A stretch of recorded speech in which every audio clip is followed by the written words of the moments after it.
Hello and a very good afternoon to you. Welcome to the Farm Kenya show. It's Tuesday and I'm really pumped because it is a beautiful day to be alive, first of all. And secondly, we're discussing farming issues. Because for you to have strength, somebody planted the food that you enjoy so much. So it's very critical for us to be excited about these conversations. And today we are tackling the elephant in the country. Okay, I know you're used to elephant in the room. Right now we are upscaling it and we're saying it's the elephant in the country. And this is the issue about smallholder farmers in Kenya. We understand that the majority of foods on our tables are produced by smallholder farmers. But the big question is, are they supported adequately as they should? What should happen? What are the loopholes in the smallholder farmer ecosystem that we need to seal as a country to make sure that this conversation about food security does not go any longer, that our people are dying because of insufficient food or malnutrition? That should be a thing of the past, especially being in the 21st century. Welcome to this conversation. My name is Nokip Kumboy and we're about to have an interesting conversation with Wangari Kuria, who's the founder of Farmer on Fire. Farmer on Fire. Wangari, welcome to the show, first of all. Thank you. I love the energy. I know. I mean, you've said fire. Yeah. We are all on fire.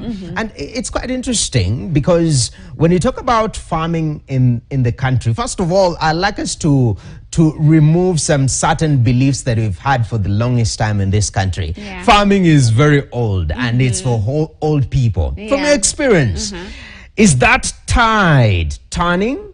Since our median age as a country is 19 years old. Yeah. Truly, it's turning ever so slowly. The introduction of innovation and agriculture and investment to that direction ensures, like yourself, that really support the youth in trying to make sure that they're equipped to go ahead and start farming in a different way, from the earlier generations. Because there is this notion that I grew up in a farming household, I inherently know how to farm. That is a bad recipe for failure. So there is a tide shifting. Those numbers, there are no current statistics. Maybe that's why we also can't quite put a finger on the numbers. But definitely, Farmer on Fire is here, young, farming, proud to, and having dignity around producing food. Definitely. Yes. Very interesting. Farmer on Fire. I mean, it's also a very catchy word. Yes. Talk to me about, because initially you were in real estate, and you know, real estate, we look at counties like Kiambu, very fertile spaces, and your former, your former space of work was taking over this farmland. I think you had a conversion moment, a Paul moment, from Saul to Paul, as people put it. But talk to me about that transition and you coming into farming. How did you end up till we reached to Farmer on Fire? It wasn't a smooth transition. It was a yanking of the roots and finding yourself lost after job loss and the country, the company going down and me figuring out where do I start. But then I remembered I've been brought up in the rural areas, so I know how to run a kitchen garden successfully. And that's how I started. And I started doing kienyeji mbogas. And this is the beauty of urban farming, is that when you look around you, there's market all around you, but very few people are producing food because they migrated to walk away from that nature of business of food production. Farming is seen by our parents, especially, who put pressure on us. Enter Nairobi, go look for a job in Nairobi. So you can't come to Nairobi and start farming, because then how will your parents brag that my son is not working for KQ, so that was my scenario. I was quite in a fix, and I remembered, what do I have? What are the resources I have at hand? And I remembered that, and that's how I started it. And then I went into mushroom farming, and then I started getting a following in that I was sharing my journey. Storytelling is a very powerful way to change cultures. And in that, once I started getting an audience of people who are really interested in doing farming and doing it right to avoid the premium tiers, then that's how Farm on Fire was born. It's about spreading that joy, that fire, that energy, that we don't have to keep saying the high unemployment rates in Kenya. We don't have to say we are food insecure, or the quality of food that we are eating is bad because of costs. We can still produce good food in terms of quantity and quality as well. Definitely. Very, very important. Yes. Because you say, as young people, yes, for the longest time, who do you want to be when you grow up? I want to be a pilot. A pilot needs food. Yes. And I think this is a growing revelation amongst Kenyans that there is so much money in our soils. It's just how to tap into that. Right. And it's a whole ecosystem because for the longest time we've processed farming from a production level. Yeah. But there's somebody who's transporting that. Yes. There's somebody who's marketing that. Yes. In terms of maximally utilizing the whole value chain, from your experience, do you feel it is something that is still way untapped? And what do we need to bring the whole value chain to life? Definitely untrapped. And until people explore this magic that you've just stated, we'll continue saying the farmer is oppressed, the farmer, the middleman is being unfair. You know, tomatoes are being packed way beyond the crate, 3-4 times what is the, and carrots. But the thing is, don't hate the player, hate the, don't hate play the game. The game of capitalism is the producer is at the lowest point of that. Yes. But if you move up the value chain, you get better prices. There are people who are called middlemen who we villainize, but they do a very important role of logistics, transporting the farm gate produce to the market. And if these people were removed, yet they take so many big risks. As a farmer, my chicken are fine, they still have their heads. I don't have as much risk. But to this middleman, he'll live with headless chickens from my farm, which means he's taking over that risk of the cabbages have already been uprooted and he needs to find market. If he goes and find Marikiti is closed, or the market he was taking to didn't work out, or payment terms that are unfair to them, they are also absorbing a lot of risk. So it's about appreciating everyone in the value chain and saying, how do I position myself to increase, one, perishability periods, and two, to get better prices. So like for us, we have a community of mushroom farmers where we really encourage them to use renewable energy like solar. We have so much of that. To value add their mushrooms, which has a shelf life of 7 days to 6 months, and they can be able to fortify this into very many products that are used in the kitchen, spice lines, cosmetics. So it's about thinking, I have maize. A bag of maize is 4,000, but if I turn that into porridge flour or something else that is more fortified and healthier, and I'm able to market it through social media, which is accessible to everyone now, I'm able to 10x my income. We need to think all around the value chain. Definitely. Yeah. Value addition comes in very strongly right there. Yes. So if at all you just remain with the original product, there is a likelihood that your margins will be very little. And there are also tipping challenges. Maybe we start at the production level. Right. Because you teach farmers, you talk to farmers each and every single day. Yes. What is the biggest challenge that is facing the Kenyan farmer, smallholder farmer to be specific, because some people are doing crazy amounts, acreages in this country. Yeah. But for smallholder farmers, what are the biggest problems that they're facing at the production level? I think number one is not understanding that it is a business.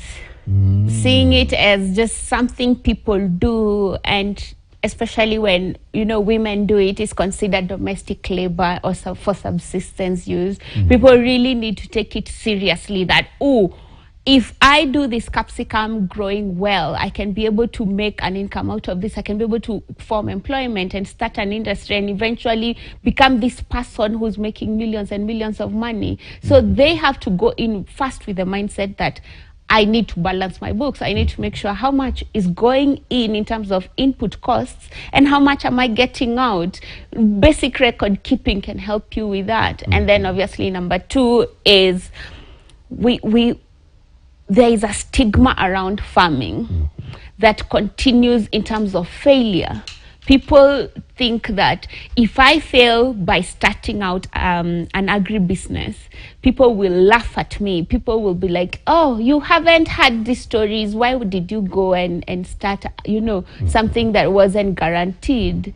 And for me, it's realizing that life is about risks. Yeah, you can stay at home with your money and you will eat it and then it ends. But you have to keep throwing yourself in that deep end until you and you know that there is a chance I will fail, but there is a chance also that I will learn. There is a chance that I will make it. So for people who say, oh, agriculture is risky, yes, but it's also high returns, and those are the laws of finance. High risk, high return.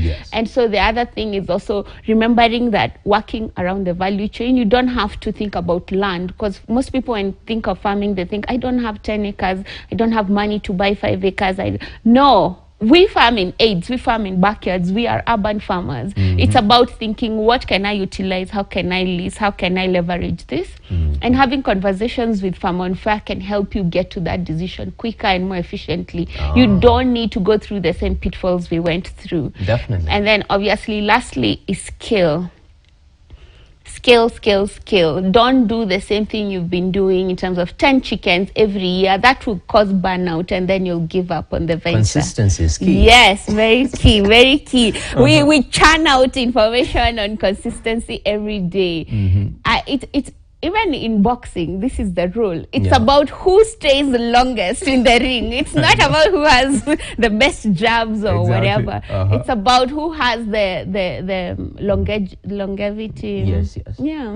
That's kind of interesting. So our farmers, at a small scale farmer, first of all, we need to rethink the way we do our farming. Right. You say that information is critical. You guys are filling that gap right there. Yes. You talk about agribusiness, having an agribusiness mentality as a farmer. Yes. And I'm happy because some of my friends are farmers. One is actually into dairy. And he keeps proper records. Even the cows, this cow has produced. They have. Lillian has produced. Anyway, it can be a different name. Some people can take offense. Let me use Noah. But Noah produced male cows. No, actually Noah is a unisex name. I was reading the Bible the other day. I realized there was somebody who had a daughter called Noah, and I was like, oh, really? Anyway, besides the point, in terms of agribusiness and how we turn smallholder farmers to have an agribusiness mindset. You've talked about record keeping, which is very critical. What are some of the other elements that is easy to introduce, not only to urban farmers, young and bubbly, even those who've done for a long time, but they've never sort of created structures around what they do at the production level. What do we need to do at that particular level to introduce that mentality of agribusiness? Yes, so major first one, as you said, is information, and training really comes in exchanging of this information among farmers. So whenever you hear about agritourism, there is a trip to go see a farmer, please make an effort of going to see that farm and seeing how you can borrow that, how they receive their guests. Do they have a sitting area? Are they well branded even in their farm? Do they have invoices and delivery notes? Do they package their final product? You'll find even some farmers, you don't just have that jerry can you always use to transport milk. Now you have a branded one. Is your motorbike branded? And it's just embracing and getting that even to your employees, that we are here to make money, and if we are not all trying to cut costs, we are going to sink. And that kind of also comes in if the leader is also forward thinking in that way. Then the other thing is working around registering companies. So many farmers are producing, are making money, but they don't have even a business name or a business brand name. And in that, it still pulls you back, where so many people in the NGO sector or even in the government sector want to come and put in some funding to elevate whatever you're doing, but there is no systems existing in place. So even just registering a business name can help go a long way. Having an M-Pesa system for convenience of your clients being able to pay through money transfer systems. So it's also thinking about that, and of course packaging. I can sell an orange to you, but if it's not that well packaged, I can sell it to you at 30 bob. But if it's nicely packaged in a nice, wrapping and things like that, I can always even say that I can sell it at 100 bob. So it's also noticing those small things that people might thorough or undermine it and say, no. But a bottle of water can go for 50 shillings and another one, same thing inside, same contents, but the branding is different. So it's about embracing those business aspects that give us that top dollar. That's interesting because, there's this famous quote, you are dressed by how you dress. Hey. So your plants are dressed by how they're dressed, Where? That's kind of interesting. Yes, very true. So the way you package yourself is very critical for a smallholder farmer. Think about, incorporating your business so that it's an entity of its own, because sometimes we commingle. It's called commingling of funds. There's a kula here, 1,000 bob then you're asking, okay, where will I get the money to reinvest into my farm? And that's where bookkeeping comes in. It's okay to eat it, but know where it went. Don't just now start body shame, industry shaming agriculture that it's premium tiers. And you are also not clear how those funds moved. Yes. Industry shaming. That happens a lot. Once in agriculture. Really? Yes. What are some of the industry shaming tags that are there? It's a quail business. It's premium. I took a loan. Someone who is employed takes a loan, takes 100,000 and goes and puts chicken. And they have no idea how to put chicken. They just know chickens. They just need to eat and drink water. Personnel, they show them shaggy. Then they come here and they're like, farming is a scam. Farming. But you know why they say, They say I'm a bad farmer. Then after a few months losing their birds, they say I'm a bad farmer. The fun. Yes, but they will never admit it was them who was inadequate. They didn't have capacity. No, they will say that this was the most horrific thing I tried. I will never try it again. Instead of going back and saying, what did I do wrong? It's just like in relationships. No one wants to say, I did this wrong. They're just pointing fingers. That person is a narcissist. My chickens were narcissistic. They were narcissistic. That's funny. It's true. I mean, there is an element of you have to be well informed to get into something. And even when we were promoting the show coming up to this discussion, we talked about urban farming. Yes. And there is a certain hype around urban farming. Yes. And everyone thinks of themselves, okay, if I have some money somewhere, some 10 Gs, some 100 Gs, I can buy some birds, get them a cage, and I'm a farmer.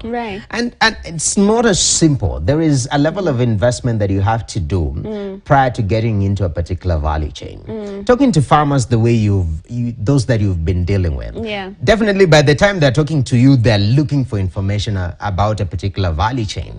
Now, is that a challenge that a lot of people are experiencing in terms of jumping in fast, then realizing, whoa, these waters are deeper than I expected? Yes. Definitely a good point to bring about in terms of people appreciating the technique, what do you call it? The finesse. The expertise of something. Like you're an accountant. You expect people to respect what you do and you understand the industry well and how to help your clients. But then when it comes to farming, no one wants to seek out that vet and say, oh, my chickens look like someone gave them Piriton. No one.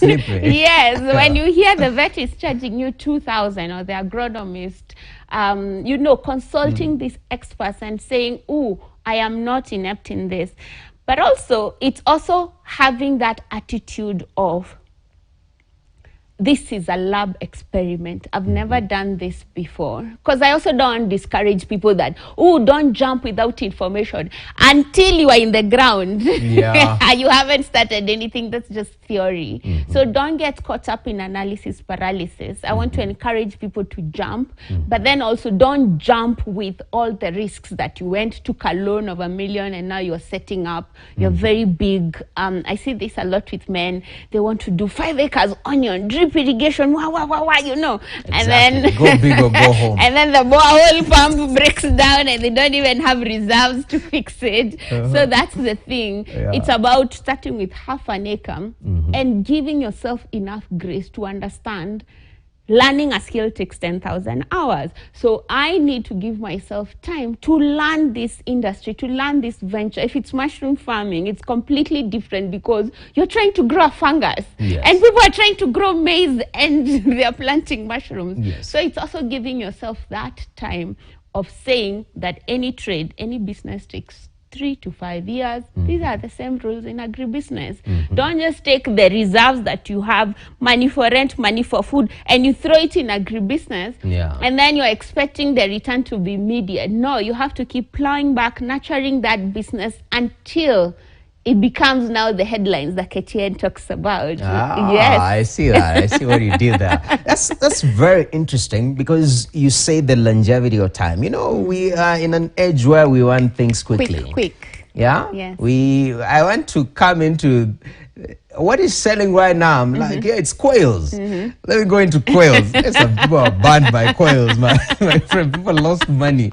Yeah? Yes. It's just birds. And they're selling at this much. The other day we were talking about dragon fruit. Everyone wanted to do dragon fruit. Yeah. At the end of the day, there is the element of hype, but there is the element of you getting a need for longevity. And this marries with another statistic that we have in the country. A lot of our businesses don't see even their third birthday.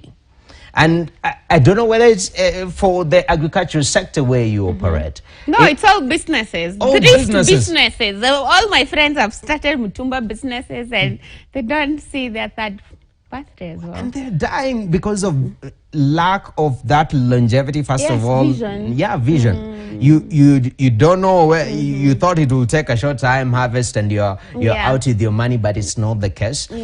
But in terms of now, still at the production level, there's been this discussion about the price of input, you know? And that one always comes up even when we are tabulating the final price, you know?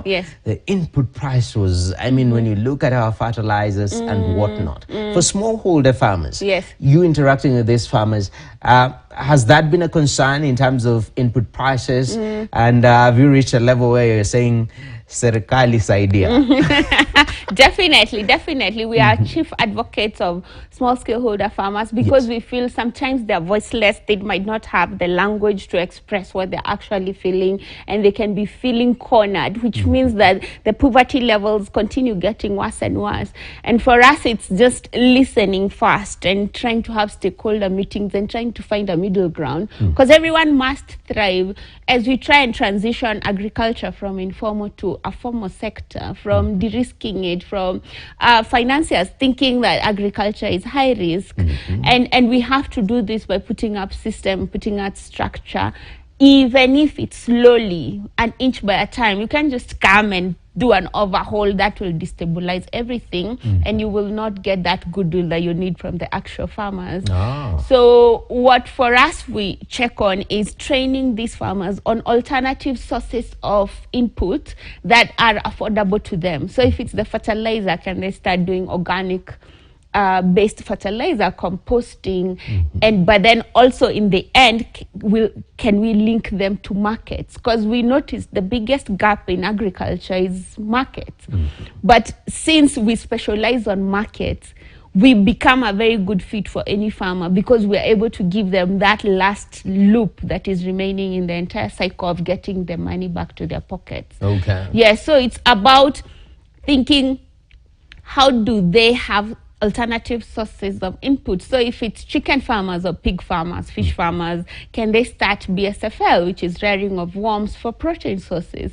Can they start Azolla, which is also the same case? Can they, mushroom farming is grown indoors, which means it's a climate smart crop, whether it's raining or we're having a drought, you're in production all year round. And it's having these conversations of alternative ways of how is the world tackling this? How can we do that? How is accessing things like grants to boost your business? Definitely. Yes. Alternatives, because we're in the world of alternatives right now. Don't just sit there and cry all day. No, say, how do we maneuver this obstacle? Yeah. The other day I was looking Twitter on X.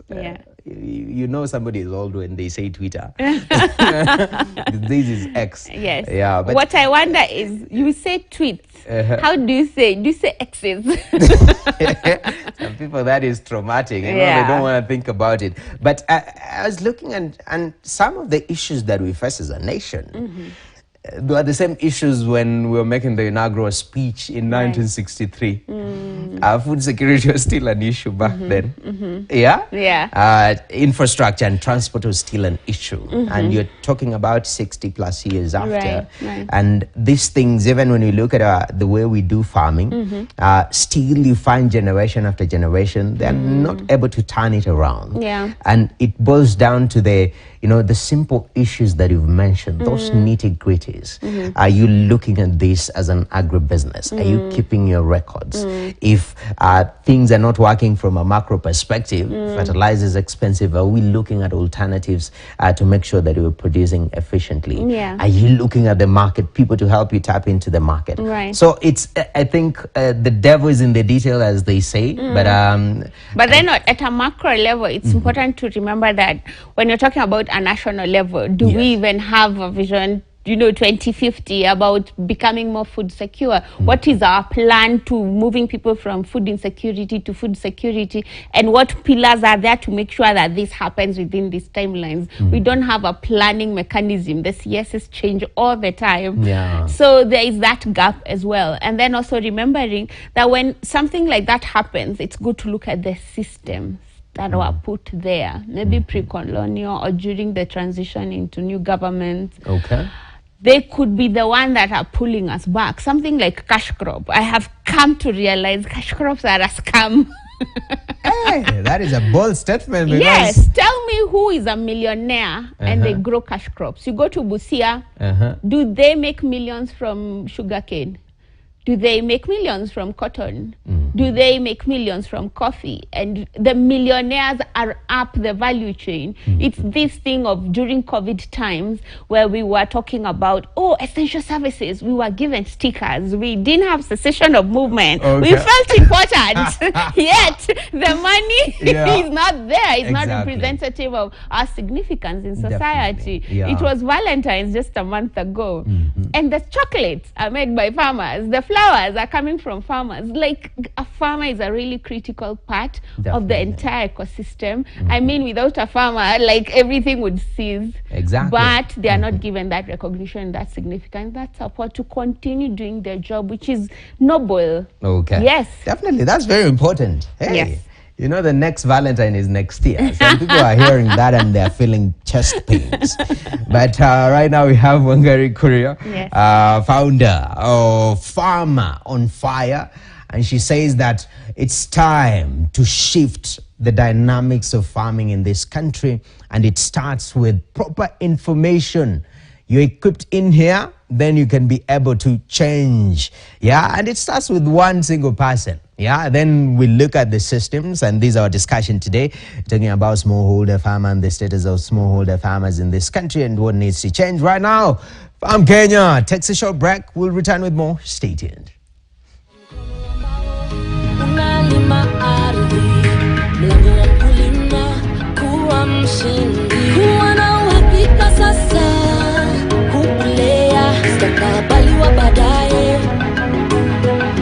Tufanye kazi pamoja na tukue pamoja. Kuimarisha Kenya ni jukumu la Farm Kenya.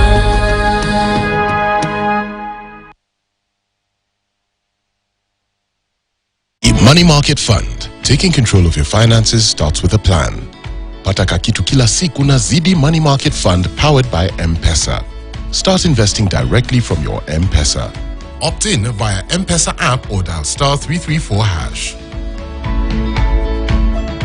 Grow your money daily with ZD Money Market Fund, powered by M-Pesa. Opt in on your M-Pesa app or dial *334# today. Terms and conditions apply.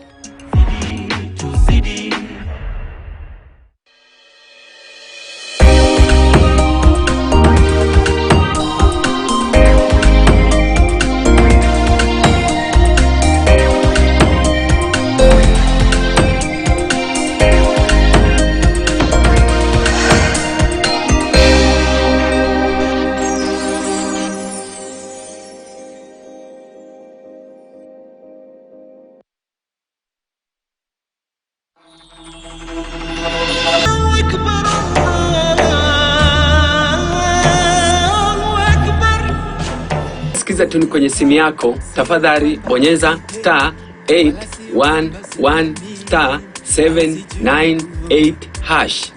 Kumbuka hapa KTN ndio home.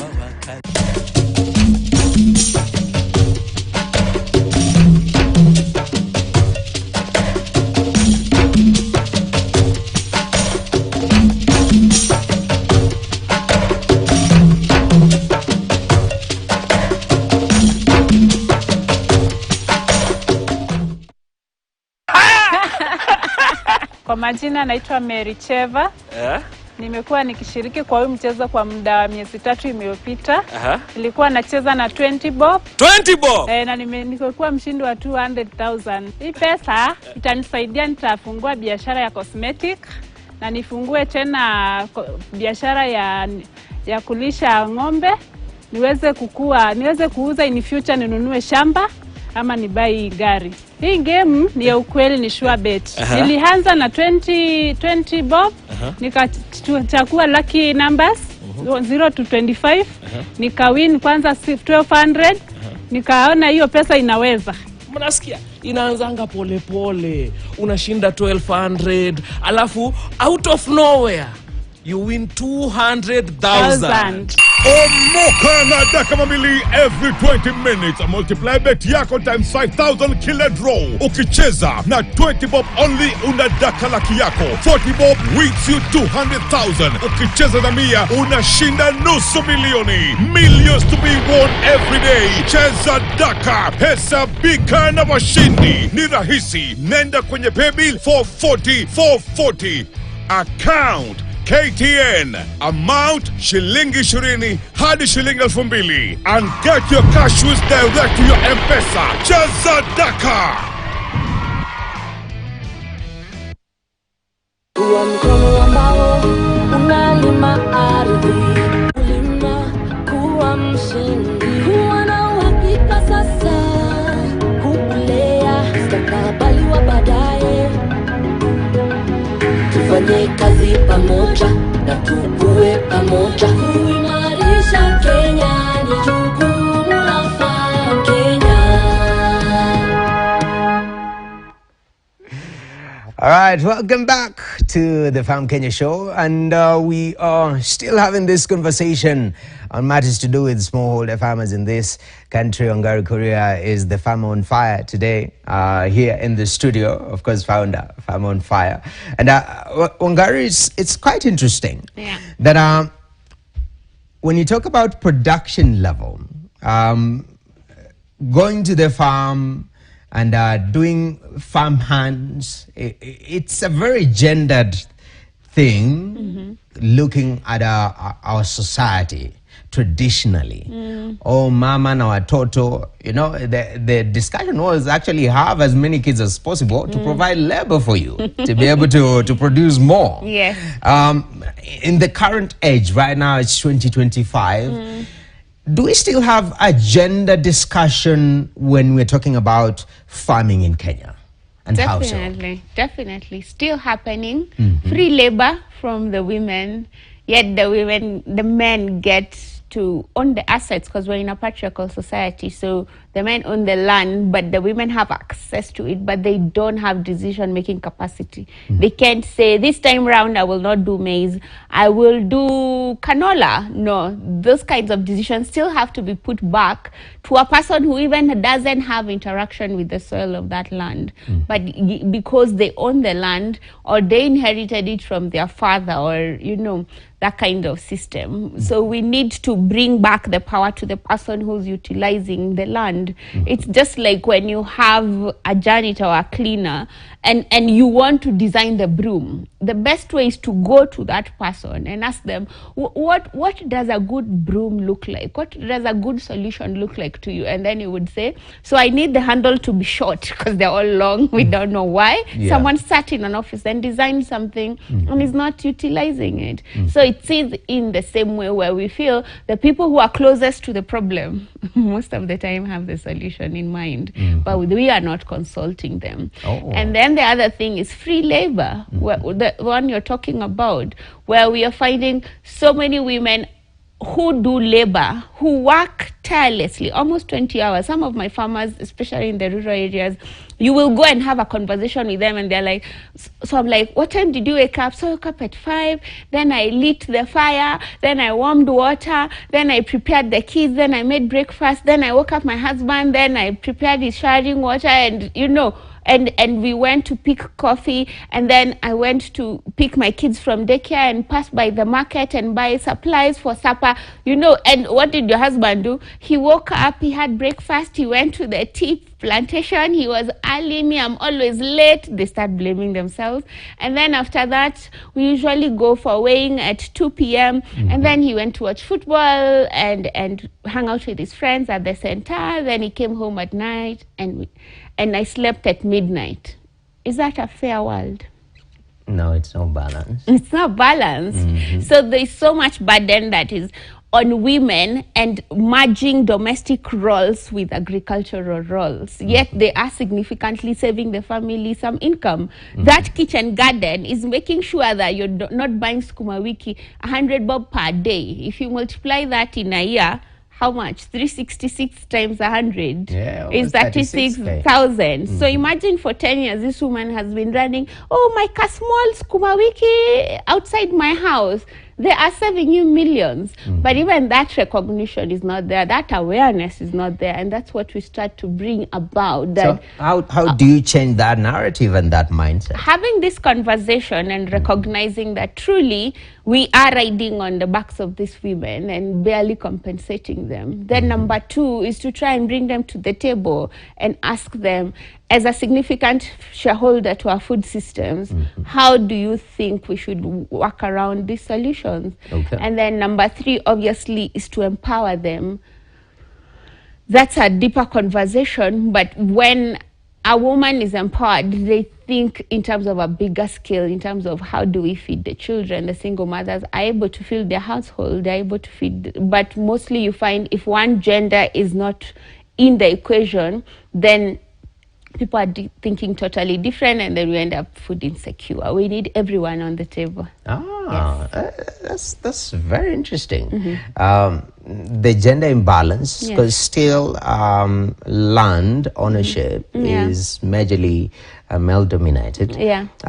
So in terms of bringing in that value, other than having this conversation, as you rightly put, especially as an off-taker, you're dealing with farmers. How do you navigate those conversations of this is our land, our family land, but kuna mzee, I'm the one who's handling everything at the farm level. How do you create that balance? It's a tricky one. Definitely you have to be sensitive to the realities of the land, but then in bringing in the aspect of money and possibility of income, like, because they do see that they don't have to buy everything. Salt somehow is always in the house. They're not asked for money for soap, you know. It means that the woman is also selling something that is helping to make sure that the house is running smoothly. So they are aware of that. So it's first putting away the emotions, not bringing the gender equality issues, but just approaching the man or the conversation from a money perspective. Yes, if you bring in your wife as co-owner of your land, you get higher chances of getting grants. You get higher chances of money coming in, because right now the world is moving towards that direction, and they kind of start seeing that. And then number two is bringing the idea of encouragement, that if this woman is given more power, she will do even more. She will do 10x than what she's doing currently. And of course, the issue of collateral. Sometimes banks need you to give them some form of paperwork to show legally that you own an asset. But then if it's in another party's name or your spouse's name, that conversation now becomes just way too complex. But then if you say, this title deal, I will add my wife into it, because she can be able to get a loan and get a tractor, and that will be more income and wealth for the family. Then you start moving from the conversation of finance. That's a very easy entry point. I see that. And I'm glad there is another element that you've brought in. It's the issue of financing our agricultural systems. For the longest time, traditionally, people have known you have to dig into your pocket. If you're going into farming. If you are starting a company, most likely you can get some credit from some bank. But I think that agribusiness element of approach towards farming has not long been there. But we're changing that narrative. So formalizing, you talk about collateral, the financial system at large. Is it accommodative to the farming world? Interesting. And obviously we are having these discussions every day. One of our arms is called Women in Agribusiness, where we hold conferences and have these dialogues of how do we maneuver these barriers that are existing currently. And one of the ways they do that now is with input. So if someone sells to, like for us, we sell to Naivas mushrooms. So we can use those invoices and those, documents and delivery notes to show to the bank that we are a consistent producer, and they can be able kind of have a matrix of how much they should expect with some kind of consistency. And that really helps, even if we might not have the collateral. So things are changing. We are excited. Things are being pushed into the right direction, but we are hoping for more players and more information going into the grassroots level of making sure that everyone is even aware that there is such an opportunity out there. And then obviously there are other finances that are not commercial, grants. There is so much money coming into Africa for food security. We will be the food basket of the world in just a few years. But we need to take on that mantle, take on those risks, start positioning ourselves actively. And I'm not talking in wholesale or generally. I'm talking about individually positioning yourself and saying, I'm broke now, but I don't want to be broke in 5 years or in 10 years. But it's what you do now that makes sure that that future changes. Otherwise, you will just cry every day till 2030. Yes. It becomes Vision 2030 of crying, which is quite interesting. Because you say we have to position ourselves to be able to receive financing. Within the farming ecosystem, because even when you talk about the overall, the macro picture of financing, Kenya is one where we've seen a lot of inflows when it comes to not only FDIs, foreign direct investment, but also the kind of grants. But you have to position yourself within the ecosystem right now as it is. How does a smallholder farmer position themselves that they will be able to be considered, and it becomes easy for them to be financed if they want to sort of scale and do it? That's a very good question, because it's like there's this big flow of money coming in, but it comes with certain terms. So first of all is understanding that whole industry and how to position yourself and what you need to do. Number one, have a registered business. Number two, have an innovative idea that is solving a problem at society level. Number 3 is social impact. Don't just do something for money. I want to make a water bottling company to make profit. That's not good enough when it comes to things like grants. You have to be, because I am recycling plastic bottles, which is bad for the planet, or I want more people to have access to clean water, or you have to have another bigger reason beyond yourself, because that's how the grants are usually structured. It's about social impact. How many people are you reaching? Who is giving you sleepless nights? Your own stomach should not be, I mean, you can only eat one plate at a time and drive one car at a time. Yeah, but when you have the burden of other people in your society, it becomes very easy. And of course, it's communication. You have to know how to write those things properly and the way it's supposed to be. That shouldn't worry you. There's chat GPT nowadays. So you just copy paste the question. Back and forth. Now unaitwa pesa ya free. And then obviously lastly, it's mentorship. Yes. Look for these people who've won, become their LinkedIn followers, let them mentor you, even though not, directly, but follow them, see what do they do, how do they post their content, how are they even getting these donors, even before going into applications, how are they just attracting them and showing them, oh, this is what I'm doing to empower my community. Exactly. Yes. You have to have a larger purpose. Yes. That is beyond you making money. Very, very interesting. So start formulating the narrative behind your business. Yes. Yeah, very, very important. As we finish up, because we have close to 4 minutes to go, there is the risky element of agriculture, because it's, for the longest time, it's been considered risky. Yeah. And now it's even been made more risky by matters to do with climate change, unpredictability, pests and diseases, all this. They are a problem to agriculture. And sometimes you drive your car around, you buy insurance. It helps you mitigate that risk. Right. And farmers are asking, why can this happen to us? First of all, in Kenya, where we are, because globally, I think it's a phenomenon that is coming up very quickly. Insurance in the agricultural sector. In Kenya, where do we stand? First of all, let's start with cars. Do people insure their cars because they have to, or because they want to? They have to. They have to. Anyway, back to its importance and buffering farmers. Because what is happening, especially something like a threat like climate change, you find a farmer has some little bit of savings from last year's crop. And so they use that money for the next year's crop. So they go buy seeds, they go buy fertilizer, they plow the land preparation, all those things, planting. And then the rain, is just for a few weeks and then it disappears. Then that farmer has to go back to his pocket, which, remember, is already deprived, to go and restart a whole new season because the rains failed.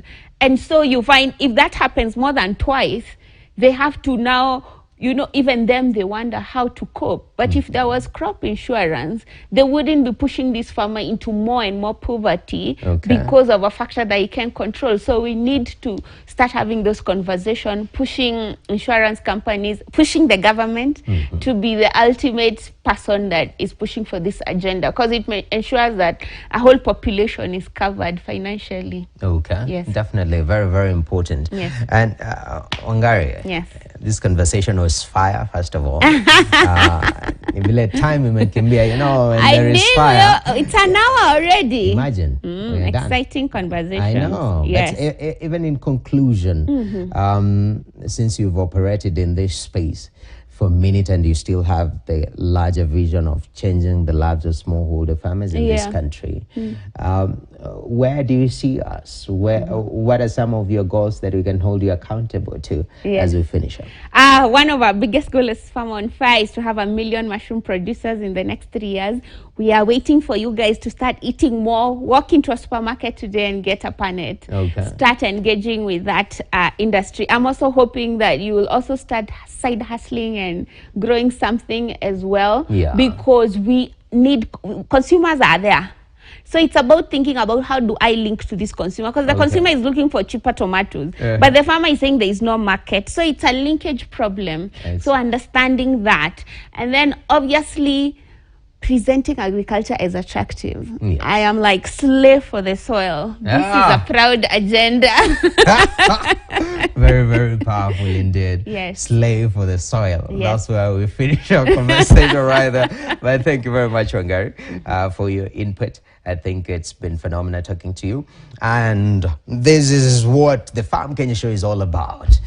Not only slaying for agriculture, but also making sure that you're getting practical bits to implement in the agricultural journey venture if you haven't started being informed properly, so that you start right. A lot of things don't go wrong, they start wrong. So you can start right and make something out of it. But the face of smallholder farming in Kenya is changing, and it starts with shifting each and every single narrative. Like today, it has shifted something in the universe of smallholder farmers in Kenya. We put a full stop to our conversation today. Once again, Wangari Kuria, thank you very much, from Farmer on Fire, being with us right here on the Farm Kenya Show. My name is Nokip Kimboy. It is time for us to go away. We're out. Mlango wa kulima kuwa mshindi, kuwa na uhakika sasa, kukulea mustakabali wa baadaye. Tufanye kazi pamoja na tukue pamoja, kuimarisha